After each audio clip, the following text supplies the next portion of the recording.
Hey everybody, welcome back to the second installment of the Chad and Sam Show. I'm Sam Owen here with Chad Train, and believe me, we are sticking to an hour this time. Sorry for all of you that had to listen to us rant so long last time. We're staying warm here inside. It is freezing outside, and what warms your heart better than sports, Chad? Oh, not much. I mean, I woke up -11 out. I'm freezing. I got my beanie on. I got to talk some sports to keep myself warm. I'm with you 1%. Let's start with some college basketball. The new AP rankings came out yesterday. Chad, talk about the new changes. Well, we do see some new changes, but as usual, Arizona's still number one. They're keeping strong, still undefeated. Syracuse, right there with them, matching one for one. Florida is a new top five team, strong a lot. Mentioned many times as a legitimate title contender. Great talent there. Wichita State, another team, undefeated. There may be some questions about their strength of schedule and stuff like that. Another legitimate title contender. And then rounding out the top five, you have San Diego State. The Aztecs having a great season as well. And they're a team that we did not see really as a title contender at the beginning of the season. This is an exciting move for them into the top five. They were around as a big-time team a couple of years ago. So welcome back, Aztecs. This is a team that we need to be looking out for. Now, there were some big moves going on in the top 25 altogether. Michigan moved up 11 spots from last week after beating Michigan State. They went from 21 to 10, and Creighton up 6 spots. They were unranked, and they moved up to number 20. They showed an absolutely just how fantastic this team can be by when they beat Villanova. And then you look at the teams that kind of dropped out. Baylor, they dropped from 24 to unranked. Just 2 losses last week against good teams, Kansas as well as Texas. But you can't be losing these big games if you want to show that how good of a team you are. Kansas State's down 10 spots. That's 22 to 32. And then UMass, they dropped 8 spots as well with a conference loss. They're down from 13 to 21. And with Baylor, not just did they drop to not ranked, they didn't even have a vote, Absolutely. which says a lot. Oh yeah, I mean, they've shown these past couple of weeks that they may not be a team really worth talking about, which is unfortunate to see because this Big 12 has shown that they are a powerhouse conference. They are. They're back in business. Personally, I think they're just as good as the Big 10. They have equal talent. But you have a couple newcomers into the top 25 finally. Creighton, as we mentioned earlier, they are coming off a week where last week they beat once 4th-ranked Villanova 96 to 68. Pummeling them. We didn't even see this kind of output before. 21 of 35 from the three-point line. I mean, you don't expect that. You don't expect that from most teams, but absolutely incredible performance. They almost outscored Villanova just from the three-point line. I mean, you said the numbers from the three-point line. I haven't seen – the last time I saw numbers like that were the Houston Rockets a week ago or so. And the second half, they trailed off and they ended up losing that same game. So if they can keep it up. And then Texas, a team I've talked about throughout the year. Last season, they were 16 and 18 all season. And now they won their 16th game already of the season. I'm interested in seeing what they do, and we'll see what happens. So Texas, team to look out for, see their upcoming schedule and see how they can play. Well, I mean, they've shown that they can play some big games. They beat Kansas State and Baylor, the two of the teams that dropped out of the top 25. So Texas, like you said, that is a team to watch out for. Now, let's jump into the big games of the week. Let's start with the men's right now. We go into Tuesday. We have, how about this one in the Big Ten? Michigan State, ranked number 7. They will be taking on number 15, Iowa. That's at Iowa. On Wednesday, we'll be seeing Iowa State go to Kansas at 16, Iowa State versus number 6, Kansas.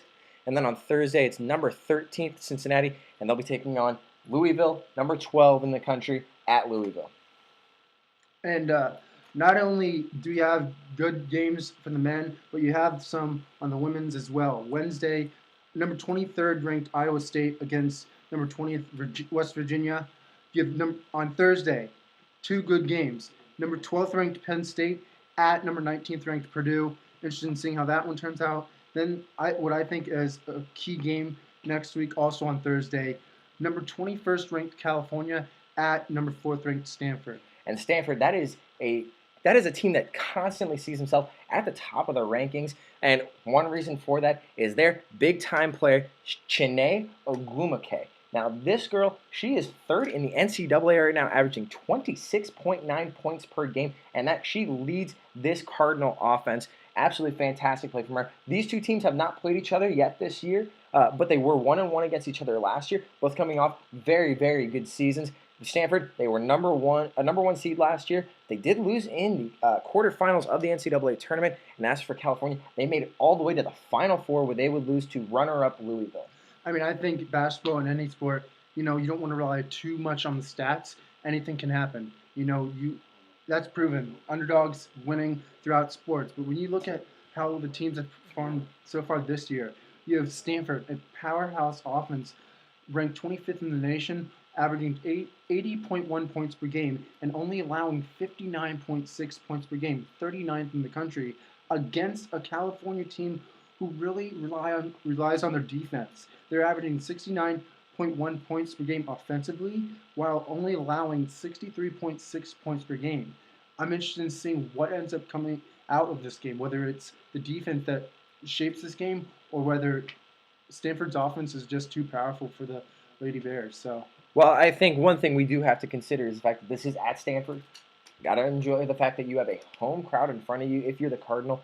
That is going to pay major dividends if it comes down to the wire, in my opinion.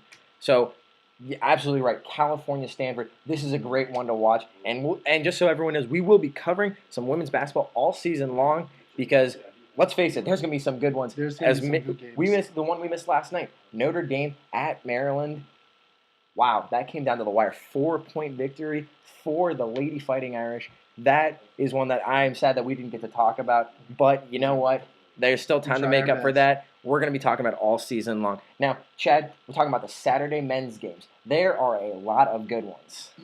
A lot of good ones. You have number 6 Kansas at number 25 Texas. I think could be a solid matchup. Wouldn't necessarily be surprised if Texas wins. They are at home, and they've always played better than what many people think they are. They've played to their competition. It's not playing down to it. They're playing above their competition. You have number 24 Ohio State at number 14 Wisconsin. Solid game. Wisconsin's always tough at home, but they've lost some home games, and that's been shocking. Then you have number 23 Oklahoma at number 16 Iowa State. Iowa State looking to continue their bounce back from their 3-game losing streak. But the one I'm focused on, number 17 Duke at number 2 Syracuse. Going to be a great game. You have Tyler Ennis and CJ Fair facing up against Jabari Parker and Rodney Hood.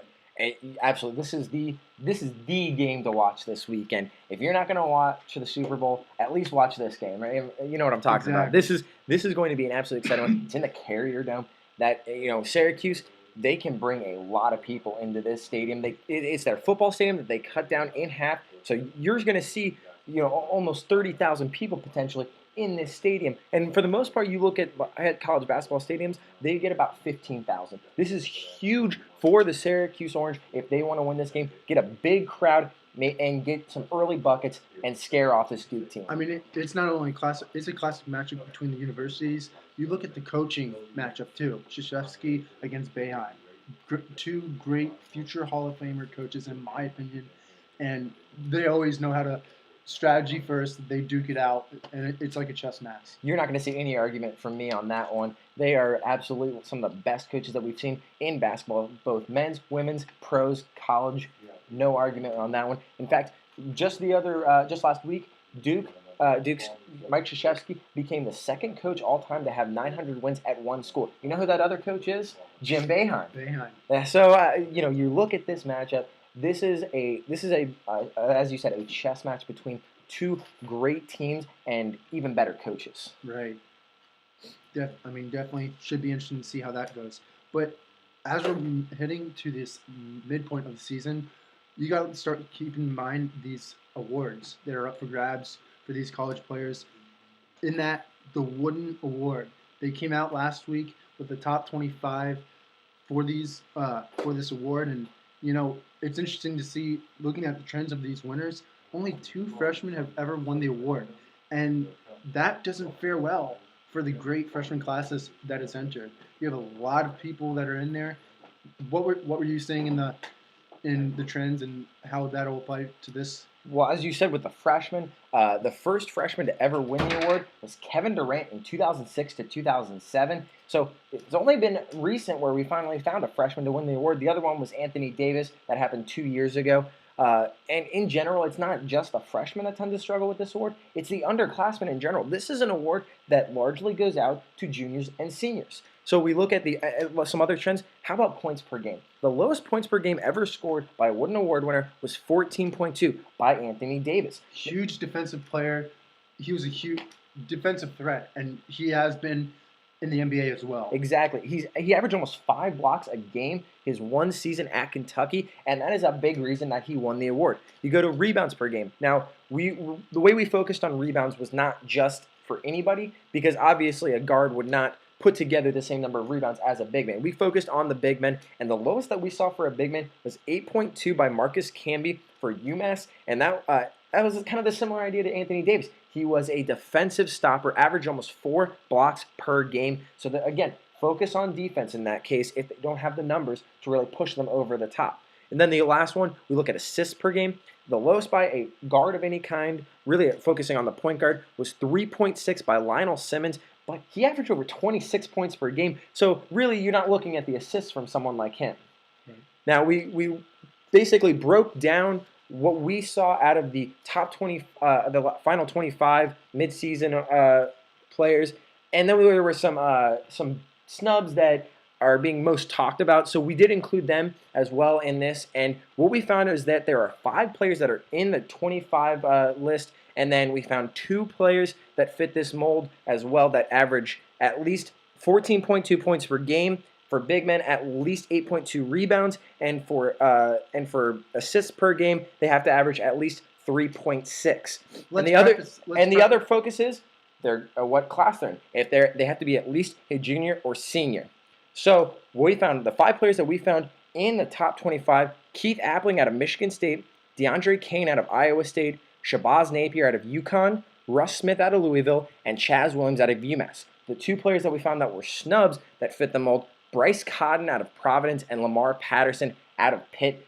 So the surprise of this is that maybe this isn't we might see a different trend start this year, because the guy that all the experts are really saying is going to win this is Doug McDermott. In fact, I've heard multiple experts say that it's his award to lose. So Chad, are you with them, or do you kind of see something else? Well, first off, I couldn't agree with what the media has been saying with it's Doug McDermott's to lose. What he has going on at Creighton, playing under his father, the offense going through him, it helps him. It couldn't agree with him more. However, there are a couple players that I'm interested in seeing rise up and be mentioned more. To the first person, freshman center out of Kansas, Joel Embiid, having a terrific season.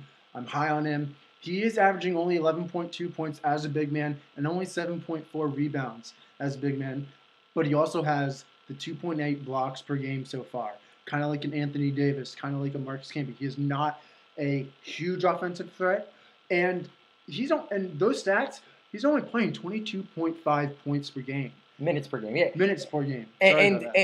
And going along with that, because I am 100% with you, you have to look at the minutes. That's very important. You'll see very different stats in that. You look at some of these other guys, I bet if we looked at the minutes per game of all these winners, they'd be averaging at least 30 minutes a game. So the fact that he plays nearly 10 minutes less than them, that is going to be a huge difference maker when it comes to putting up the same numbers. Agree. Couldn't agree with you more. The second person I have, keep your eyes out for him, Sean Kilpatrick of University of Cincinnati. He, unlike Embiid, is playing more minutes. He's playing 31.8 points per game. He's a guard. He is a senior. That fits the senior upperclassman mold that a lot of these players have used and been able to format to in the past. Playing 31.8 minutes per game, averaging 19.1 points per game. He's averaging 4.2 rebounds and 2.4 assists. Now, he's not a huge assist person, but he has the points. He is just like Lionel Simmons in the sense of he's not a huge assist person. He he has more. He has more points. I mean, he has less points, but he fits that same mold. Absolutely right. And the other thing to look at is you want to look at teams that are having success. Well, the Cincinnati team is ranked 13th right now, so there's no reason to think that he at least won't be mentioned at the end of the year. The way the Wooden Award works right now, though, is that the 25 on the list right now, it does not mean that only they can win it. They will break it down to 15 at the end of the year, and if you are not on the list of 15, you cannot win the award. So these 25, we have these snubs of Sean Kilpatrick, Bryce Cotton, Lamar Patterson, Gary Harris. There's no reason to think that by the end of the year they couldn't be on the final 15. So keep your eye out on some of these guys. Chad, I agree. Kilpatrick, Embiid, really good ones to look at.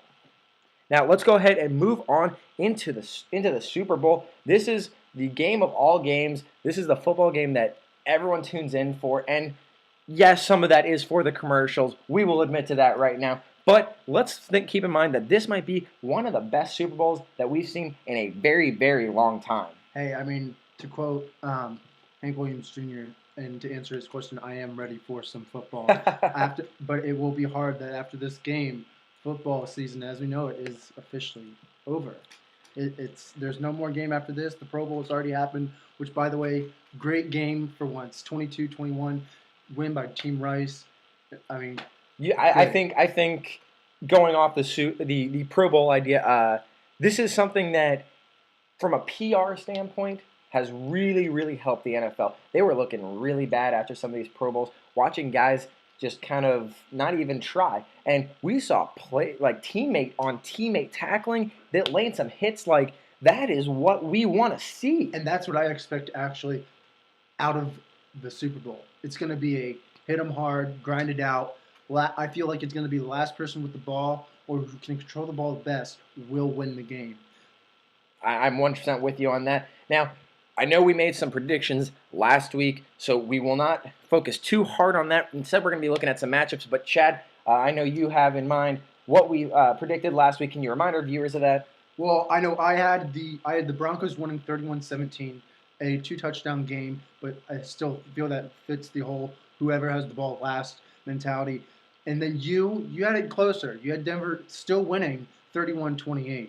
So, like I said, going to be an exciting one to watch. Now, let's get into some matchups right here. How about we start with, now we've heard his name all week. How about Richard Sherman? But really, instead of focusing on maybe what he does off the field, let's talk about his matchup against Demaryius Thomas, who has really come out as one of the top 5 receivers in the NFL right now. Oh, yeah, no doubt. I think it's going to be a great matchup. You have one of the best corners against, like you said, one of the top 5 receivers. And he's gonna have a hard time. He is. And, I mean, it's, I looked at one thing that Richard Sherman has as an advantage that you can't really say about a whole lot of other players is his height. When it comes to most corners, you see them roughly at 6 foot, sometimes a little bit, more of the times a little bit less. Sometimes they'll jump up above 6 foot. Richard Sherman is 6'3".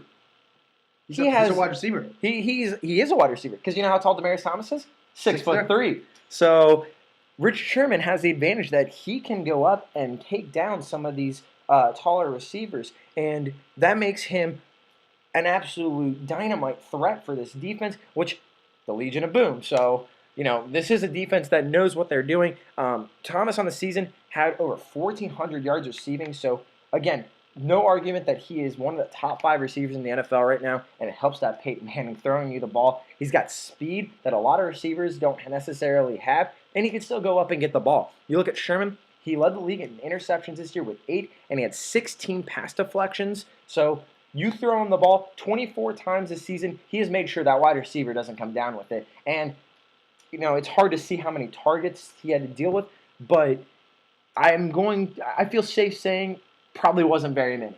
No, not at all. But here's the thing. That's going to be a great matchup. There's a lot of great matchups in this game. I mean, from the aspect of the general team versus team matchup, you got some even deeper ones besides the Sherman versus Thomas. Think about this. Marshawn Lynch, Beast Mode, Skittles, whatever you want to call him, versus the Broncos D-line. This is going to be interesting. During the regular season, Marshawn Lynch had 12 touchdowns, averaging 78.56 yards per game.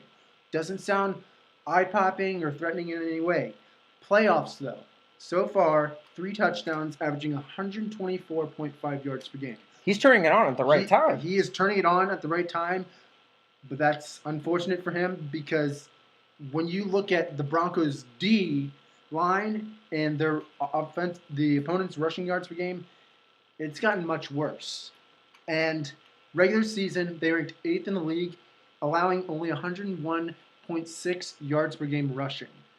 That's pretty good. That's pretty impressive. The playoffs, you might as well just nail the ball because they're averaging a whopping 64.5 yards per game rushing as a defensive line. That's unbelievable. Russell Wilson better be prepared because I don't think Lynch. They could make Lynch invisible. No personal If they keep this up, there's no reason to think that they cannot at least limit his production. Yeah, I don't know if there's a way to fully stop Marshawn Lynch, but you can limit him and make it and put it on the shoulders of a young quarterback and Russell Wilson. But let's not also forget that Russell Wilson can run the ball himself. So another threat that maybe they haven't really seen. You look at the two teams that they played in the playoffs. They played the Chargers and the Patriots. Would you expect to see Tom Brady and Phillip Rivers running the ball? Absolutely not. So the fact that Russell Wilson can run the ball is a different dimension to the Seattle offense that there's no doubt in my mind the Broncos are going to have to come to terms with. And the only other way to make Marshawn Lynch invisible and feel like his presence isn't felt is to basically buy up all the Skittles in the nearby stores. He has a deal with Skittles officially now. So yeah, I mean it's going to be an intense matchup. The last one, the Broncos O-line against the Seattle D-line. Head-to-head matchup. Battle of the trenches. This is what it's all about. You talk to a lot of these analysts, and most of them will tell you whoever wins the trenches wins this game. And this is the one to watch because you talked about trying to eliminate Marshawn Lynch as a factor in this game. Well, how do you do that? You put points on the board early, and you're going to need to do that by making sure that Peyton Manning stays on his feet. During the regular season, Peyton Manning was sacked just 18 times, just over 1 sack per game. He was staying on his feet, and that's what made him so good. It was the best rate in the NFL for quarterbacks that had started the entire season. And then you look at the Seattle defense in the regular season, 44 sacks. That's tied for 8th in the NFL. So they're pretty darn good at getting after the quarterback in the regular season. And they really had 5 guys that could get after the quarterback. Talk about Bobby Wagner, Clint McDonald, Michael Bennett, Cliff Averill, and Chris Clemens all had about 5 sacks on the season. So it's not going to come from one side. You're not going to have, a Jared Allen or a J.J. Watt or Julius Peppers who's going to get you 20 sacks in a season. It's 5 different guys who come at you from all over the place, and that's what makes it so difficult to deal with them. I mean, you talk about J.J. Watt, and here's a huge difference between J.J. Watt and the Seattle D-line is J.J. Watt isn't only a threat rushing and getting sacks, but he's the Watt SWAT. These guys don't go for the SWAT. They go for the sack. They want to take you down. They don't want to even allow you to get the ball out of your hands. And you're going to need to try and prevent Peyton Manning from getting the ball out of his hands because, first of all, I mean, that's just one of the hardest things to do when it comes to playing the Denver Broncos is making sure that the ball doesn't end up in the hands of his dangerous receivers. You talk about Demaryius Thomas, Wes Welker, Eric Decker, Julius Thomas, Knowshon Moreno out of the backfield. And I think one thing to look at, I'm talking about the offensive line, defensive line matchup, Broncos versus Seahawks. Knowshon Moreno pass protection. The reason he's getting so much time this year is because he can protect Peyton Manning. And if you keep Peyton Manning on his feet, he will find a way to make a play for you. He's got the receivers that will find a way to get open. And Knowshon Moreno, if he needs to, he can shut down to Knowshon Moreno. But Knowshon Moreno knows how to block, and that is huge in trying to play one of the best defenses in the NFL. I mean, what it comes down to is what we said. This is going to be a game to watch. It's not only because of what's the next Budweiser commercial, what are these commercials going to be like, the Doritos commercial. But this football game, the actual game, might be interesting enough to have people come away from this game saying, you know what? I think I may have enjoyed the game more than the commercials, which hasn't been the case for the past couple of years. Well, I think one thing that I can at least speak for myself is this is one where I can just go out and not worry about who's playing because, it seems like the past couple of years there's always been that, there's been a team where I'm like, I got to root against them. I don't want to see them win. This is one where it's just like, I just want to see a good game. I don't, you know, do I want to see Peyton Manning win a Super Bowl? Yeah. Obviously, yeah. Do I want to see the Seattle Seahawks, win the Super Bowl? Sure. There's no way for me to lose this, from a fan perspective. So let's just go see a great game. See two teams that will get down and dirty, play a great game. This is one that I think we will be remembering for a very very long time. And I mean, but when this game's over, football's over. So then the sports to focus on, you have the NBA still in the midst of their season, coming up here on the All-Star break, actually. And the NBA All-Star starters were actually released recently. You have the East, you have Kyrie Irving from the Cavaliers, Dwayne Wade, LeBron, Melo, Paul George. Solid starting lineup for the East, which has been lacking lately in terms of the production coming out of the Eastern Conference. Well, I think one thing that you can at least see with this starting lineup that is evident is the fact that they changed up the way that they do these All-Star rosters, where it used to be a separate vote for centers. Now they're just doing centers and forwards together. So you're seeing something that really hasn't been seen before, where you have three small forwards, three guys from the three position that are going to be starting at the 3, 4, and 5. How they're going to figure out who's playing what, very interesting in my mind. But that's kind of the fun of the game, where we get to see how they're going to figure that out. And that's clearly seen in the Western Conference as well. I mean, you have Steph Curry, you have Kobe Bryant, who may or may not possibly be replaced by James Harden from the Houston Rockets. We do know that Kobe Bryant has already said that he will not play in this game if he is not healthy, or if he doesn't actually play in some games, because he doesn't think that it's right for him to get a starting spot over a guy that has played the entire season. So I agree. The guy to be looking forward to kind of replace him in that role is James Harden, the Beard himself. So and then you finish off with Kevin Durant, no brainer for that. Kevin Love and Blake Griffin. My opinion, Blake Griffin should not be a starter. I don't think his numbers dictate that he is deserving of being a starter. But this is about the fans. The fans voted Blake Griffin, and I think we can all agree Blake Griffin puts on a show. I mean, and this just proves, while we want to see players who have good statistics, it is, when it comes down to a popularity vote, why Kobe Bryant's in. He does feel undeserving, which I give him credit for saying, hey, if I'm not healthy, I know I'm undeserving of this title this year, and for that, he is willing to step down, step away from the game. So, kudos to him. But you still have the benches that need to be named, and we have some good names here as potential candidates for those. For the East, you have John Wall, Roy Hibbert. Both weren't named. John Wall, I'm not surprised, isn't named a starter. He's kind of second tier still, kind of working up his rep. Roy Hibbert, not named a starter, kind of fights with the whole center forward conglomerate, I guess.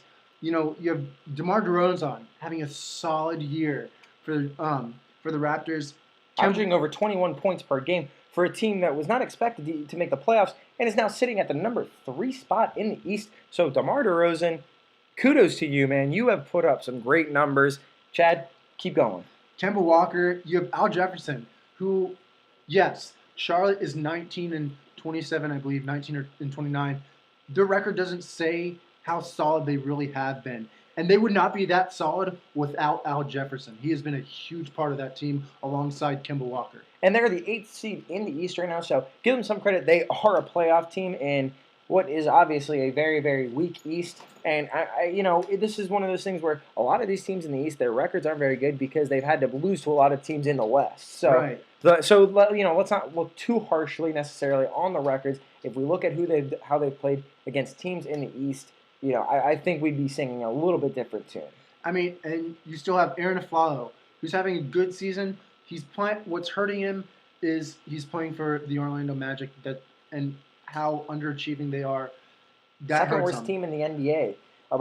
The only team worse than them, based on record, is the Milwaukee Bucks. So yes, Aaron Aflalo, tough year for him, but he is averaging over 20 points per game, something that you probably would not have expected from a guy that was drafted 27th 5 or 6 years ago by the Detroit Pistons. He was part of the trade with Chauncey Billups. So Aaron Aflalo, if we look at popularity, is probably not going to be a guy that gets mentioned. But I think there's no reason why he shouldn't be. Chad, we have one more spot left to fill on this bench. What do you think? For the last spot to fill for the Eastern Conference bench, and he has a good argument for him. Rookie Michael Carter Williams having a solid year for the Philadelphia 76ers. 76ers, I believe, are somewhat underperforming. They're a young team. However, Mark Carter Williams coming in as a rookie, averaging 17.4 points per game, 6.7 assists, 5.6 rebounds per game, and 2.4 steals. He is doing everything. He is the jack of all trades. He is what's keeping this team from being the Milwaukee Bucks, unfortunately. Well, I mean, he's a second guy on that team that kind of is a jack of all trades. The other one being Evan Turner, and but the difference is Evan Turner is really a small forward. He plays the same position as LeBron James, so he's kind of asked to do a little bit of everything. Michael Carter Williams is a point guard. He is the guy that handles the ball on every play, so you don't expect him to be a guy that gets a lot of rebounds. But he was looking, maybe Jason Kidd is not necessarily the correct person to compare him to, but in the regard that he can get rebounds from the point guard position, that is a guy that I kind of look at. Definitely. West. You have a lot of players out of the West. West is a strong conference to begin with. A lot of selection to choose from for the Western bench. But who? Well, one thing that we have to look at is the fact that a guy like Russell Westbrook's hurt, because he's a no-brainer on this team if he's healthy. Unfortunately for him, he's not, and actually really unfortunate for us because he is another guy who can put on a great show. He's fun to watch, so the guys that I have to put in kind of in his place, you look at LaMarcus Aldridge and Damian Lillard of the Portland Trailblazers, absolutely playing miles above what we expected them to be. They were not expected to be a team that's competing for a playoff spot, yet this is a team that is really almost one of the best teams in the Western Conference. I believe they're sitting at the number 3 seed right now in the Western Conference. So, and these are the two guys responsible for that. They have obviously the best numbers. They play the center the power forward and the point guard position, two very important spots in the NBA in this current time period. So, just wow! I just am astounded by the level that they're playing at.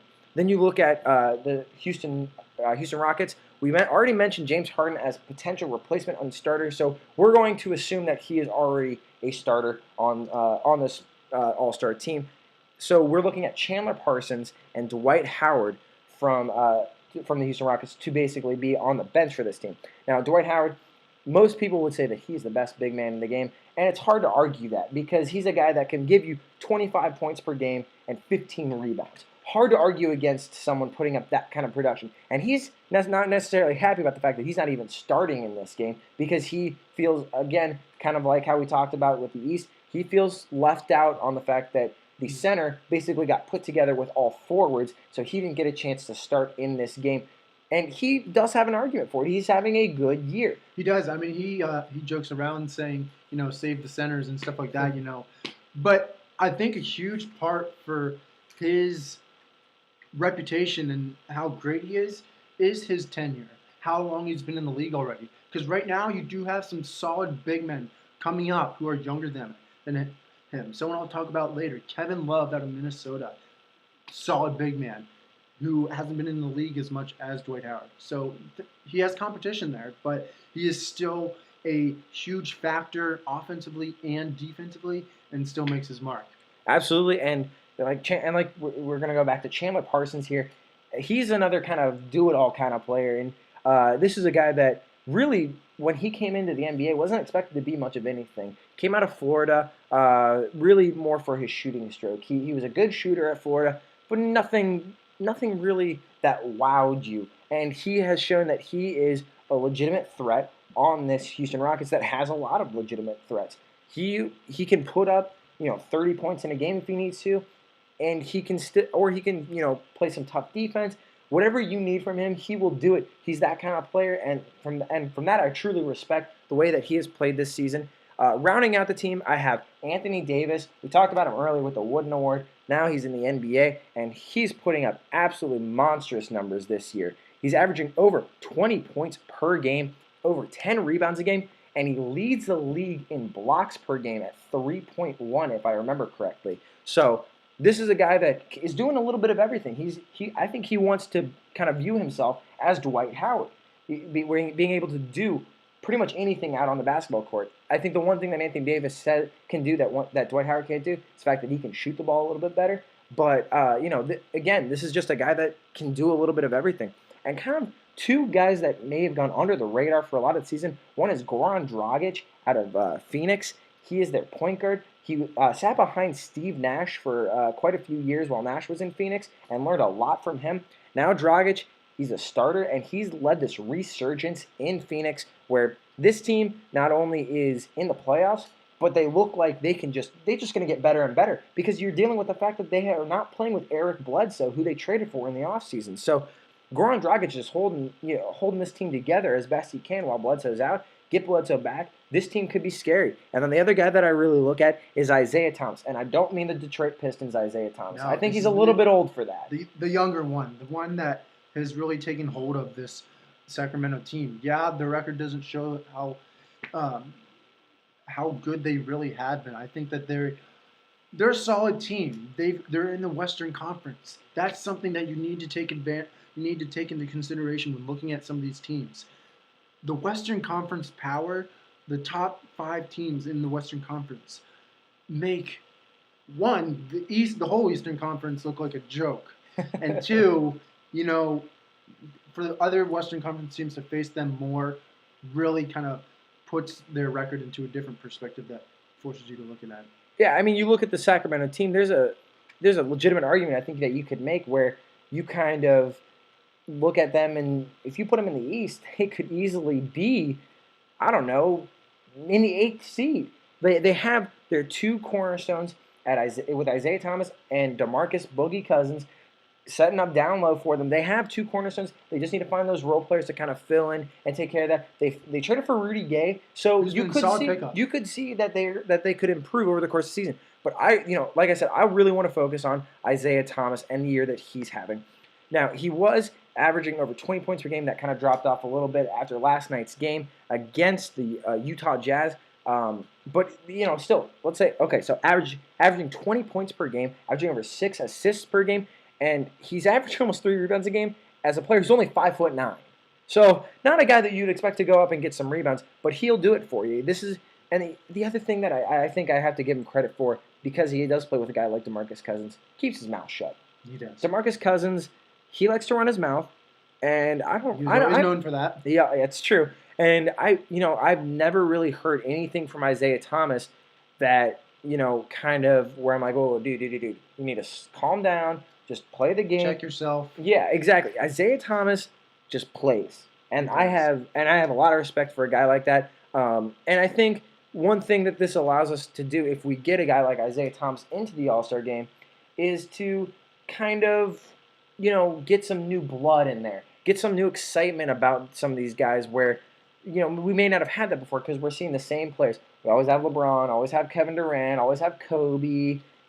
Try and fill in some new blood into this game, and I think you'll see that a lot of people may start picking up on the NBA because they're like, hey, I remember when he was in college 2 years ago. Exactly. And, I think this would be a great step for them to try and brand themselves instead of being just a superstar market that they have, that they can really work with some of these other guys. Now, we did come up with some alternates for both leagues. In the East, you look at Lance Stevenson from the Indiana Pacers. He's having an absolutely great year. Could be up for Most Improved Player of the Year award. And if you look at him, I believe he is either the league leader in triple-doubles this season, or he's at least close to the top. And this is a guy that a lot of people I don't think know too much about because, unfortunately, their first impression of him was on the stage 2 years ago in the playoffs where he's telling LeBron James that he's choking. So not exactly a good starting point for him, Not a but good first impression. exactly. But really has kind of gotten his head on right. He's looking He's really matured good. a lot personally, and I think that has shown in the way he's played. And I mean, he came in fighting for a job, Danny Granger. Now he battled injuries, and Stevenson, he took advantage of that. Granger's done basically. I believe in Indianapolis, they're probably going to trade him, or his role in Indianapolis now has Is a role diminished. player. It's a role player. Yeah. And Stevenson has shown that he is not just a role player for this team, that he is a legitimate starter, a legitimate threat. Looking out at some of these other alternates, you look at Nikola Vucevic, another guy who really kind of suffers with the fact that he plays in Orlando, but he's averaging a double double. I believe it's around 13 and 11 for this Magic team. So, and he had a great season last year as I believe a rookie. So another good name. And then you got Joakim Noah. 11 and 11. Yeah, he's playing well for Chicago. And then Andre Drummond from Detroit, almost 13 points and 13 rebounds per game. These are guys that we kind of see as maybe could slip in under the radar if you don't see some of these main bench players getting in. So in the West, Chad, what do you think? I mean, the West, the names that we came up with, DeMarcus Cousins having again, solid season for an underperforming team in the Kings. You have Kevin Martin, under the radar move by the Minnesota Timberwolves. They're actually 21 and 22 right now. And they played a lot of the season without some of their starters, so give them some credit from that. He's an outside shooter, has been playing solid with Minnesota so far. You have Mike Conley having a good year. And then you have Serge Ibaka, the block monster, basically. So he's still putting up the defensive numbers, having a great season as well. I mean, you talked about Mike Conley. This is a guy that really had to fill in when Marcus Saul went down, missed pretty much the entire start of the season. So Mike Conley really kind of anchored this team, as Goran Dragic is doing right now, really kind of anchored this team as they waited for Mark to get healthy. And then Serge Ibaka, Russell Westbrook being hurt, not helpful to this team. But he's really putting up some great numbers. And again, he puts on a show because he can make big-time blocks. And I think that's one thing that we need to look at when it comes to putting together these benches is who puts on that show. Now, we talked about the All-Star team, the starters, we mentioned the benches, we mentioned possible alternates as well. But one thing we need to keep in mind, as this is coming to a halfway point, is MVP watch list. Me personally, and I think we both agreed, there are few candidates that are eligible for this, that will be notified for it. The ones we came up with. You have LeBron, you have Kevin Durant, you have Paul George and LaMarcus Aldridge. LaMarcus Aldridge, I think we both agree, is kind of an outside chance, but he's playing for a team that is really up and coming, so you have to give him that credit. But the other three, LeBron absolute LeBron, no-brainers. And, I mean, the month that Kevin Durant is having this season, I think Scary. I think he has, four or so games already this month. Over 40 and 11 straight games. He's averaging 35 or so points per game. He's at 11 straight games now. He has averaged over 30 points per game. Now, the record that he's going for is held by Kobe Bryant, who I believe it was 2002 to 2003, shot for over 30 points in 16 straight games. And Kevin Durant looks like he's well on his way because he doesn't have a guy like Russell Westbrook to take up some shots that maybe Kevin Durant wouldn't get. So this is Kevin Durant's team. He can kind of do whatever he wants. So I don't be surprised if maybe we have a new record in the book by the end of maybe next month.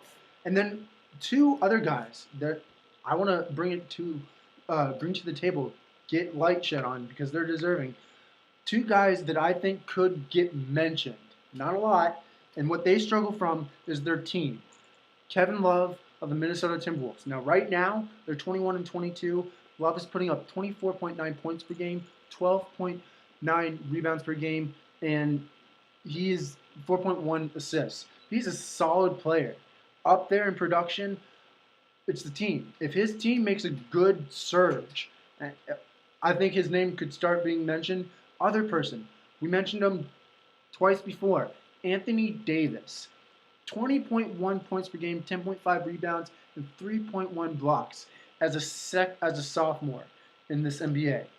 That's amazing. And his team struggling as well, but if they get into 500 territory, I think his name could start being mentioned. And one thing that we have, like you're kind of talking about, we have to keep in mind with the MVP races, it comes down to a guy that puts up good numbers for a good team. Right. And it's unfortunate for guys like Anthony Davis and Kevin Love, who are absolutely fantastic players, but they'll never really be up for the award if they don't end up on a team that's winning games. You take these guys, put them on, let's say San Antonio, and with the year San Antonio is having, there's no reason that they wouldn't be talked about. It's just the fact that they just have an unfortunate, unfortunate dealing with the fact that they're just on bad teams. And I don't like saying that because you don't want to view them as bad teams. They're not putting up the production wins wise that they need to help these guys out. Now, I think between those two, Kevin Love has the advantage because his team is in a better shot in position to at least make the playoffs. I think Kevin Love is kind of, maybe you might be able to call him the exception in a sense of if his team gets to the playoffs, that will help him a lot already. Whereas Anthony Davis, he's kind of like Aldridge, but Aldridge is in a much better position. He's an outlier, but we still got a whole another half of the season. Interesting to see where that goes. So, but with this halfway point coming up, we have a lot of surprise teams, both good and bad. So, first team, Portland. I think we knew that they were a solid team, but I don't think we were ready to see this big of a leap from them. They're 33-12 at this point in the season right now. They didn't make any quote-unquote big moves, but their moves have been making big impacts. And, you have Mo Williams coming off the bench averaging just under 10 points per game with just under 5 assists per game. That's solid bench work. Aldridge, Lillard, they're all doing great. They were there already. Robin Lopez, he was drafted by the Hornets. Didn't really do anything, nothing outstanding, but he's averaging 12 points per game. He was never an offensive threat, but he's making. That was really his brother that was the offensive threat, Brook Lopez.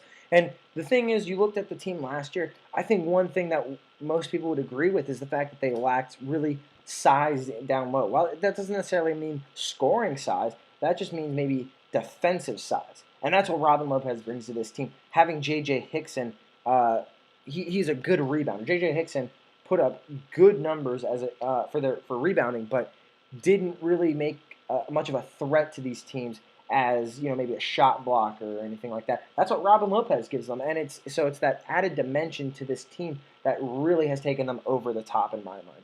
The other team to look at, the Phoenix Suns. We talked about them earlier a little bit with Goran Dragic. This is a team that did it a little bit differently. They're 26-18 right now. They're a young team, and they actually did make some big moves this offseason. Their oldest player is 31 years old.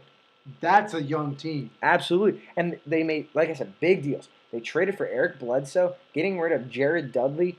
And, Jared Dudley was a productive player for them. He was a good shooter. He could play some defense for them. But they wanted the youth and the talent that Eric Bledsoe could bring, the potential that this kid could become an absolute superstar. And the other big move that they made is, beginning of the season here, they traded Marcin Gortat for Emeka Okafor, looking for an expiring contract from Emeka Okafor so that they can make a move this offseason and get this team even better. Unsung people, I believe, also, you need to remember, they have the Morris twins on there. The same dominant Morris twins from Kansas. And, they've been playing solid as well. But when it comes to the teams that have surprised us in a bad way, I'm sad to say that we found both teams in what's not surprising, the Eastern Conference. And that's it doesn't surprise me, but it's harsh. It's one thing that we found is it's teams that unfortunately made some moves this offseason to try and improve this team. You look at like the Detroit Pistons, for example. They made a big offseason splash in signing Josh Smith. Now, Josh Smith, most people would agree, was not going to be a superstar, was not going to be LeBron James and come in and automatically make this team incredible. But he was expected to come in and at least put up decent enough numbers that they would be a playoff team. Now, right now, they're not in the playoffs. The other move that they made, they traded what they was hoping would be their future point guard, and Brandon Knight hadn't quite worked out as well as they would have hoped. And they traded for Brandon Jennings. Unfortunately, Brandon Jennings and Josh Smith are some of the most selfish players in the NBA in the regards that they just shoot the ball every time they get it. And that deal really has proven to be a bad trade on both sides. You know, Bucks really, really young, and that's showing in their record right now. They only have 8 wins on the season. And one of those wins is against the Detroit Pistons recently. So, once again, reiterating the fact that the Detroit Pistons have struggled this season at 17-28. And I mean, they're just inconsistent. They're showing how, quote unquote, some big threes may not work when you have a lot of these. When you have a lot of these superstars on one team, it doesn't always work out like the Miami Heat. The other bad team, though, some people may call it surprising. Some people may say, you know what, this doesn't surprise me. The Cleveland Cavaliers, they're sitting at 16-28. Now, I don't know which is more surprising, the fact that they're 16-28 or the fact that they're still somehow somewhat in the playoff hunt. Signed Bynum to what seemed to be a good contract, a low-risk, high-reward deal. That didn't work out. Chemistry issues. They eventually shipped him off to Chicago to get Luol Deng for some future picks. And Deng's helped the Cavaliers, but in all reality, he's going to be a rental. And we gave up 3 or so first-round picks, so that's hurt. In the offseason, we not only signed Bynum, but we signed Jarrett Jack. Now, he's been solid performer for us. He's helped us. But there's some issues that chemistry, and we don't have that second scorer. Deng's been there, but we're not going to be able to keep him. So that's going to be hard, and I'm interested in seeing what the second half of the season. I'm weary of it, but cautiously optimistic because the East is just that bad that when you're 16-28 and you're still in the playoffs, that playoff hunt, that's concerning. Well, yeah, I mean, both these teams are, to put it nicely, not very good. They got work to do. Both of them would benefit from not making the playoffs, to be honest, because it would allow them to say, hey, this experiment with this guy or this guy did not work. We need to go back to the drawing board. Draft lottery. Good picks. Hopefully get some good picks in the draft or pick in the draft, depending on how many they have. And maybe trade some of these players that they have. So if you're the Pistons, for example, maybe you look to trade Brandon Jennings or Josh Smith or Greg Monroe. Even I know that's one that a lot of people looked at, or Rodney Stuckey, or he's still in the pros, not in the D League yet. But hey, you know what? We're going to be returning back next week. Stay tuned with us. We're going to be starting baseball. Baseball is back. Spring training, February 10th. That's another thing, to answer your question in the beginning, that warms my heart in this cold weather. We're going to be starting to break down our baseball divisions, starting our next segment, so stay tuned for that. It's been nice talking with you again, sports, getting these thoughts out, seeing what people have. Stay tuned with us also. We're going to be having a blog where we're going to be posting these things, getting your guys' opinions, and dishing that out to you. So thanks again. This is Chad and Sam Show. My name is Chad. I'm Sam Owen. Have a good day, y'all.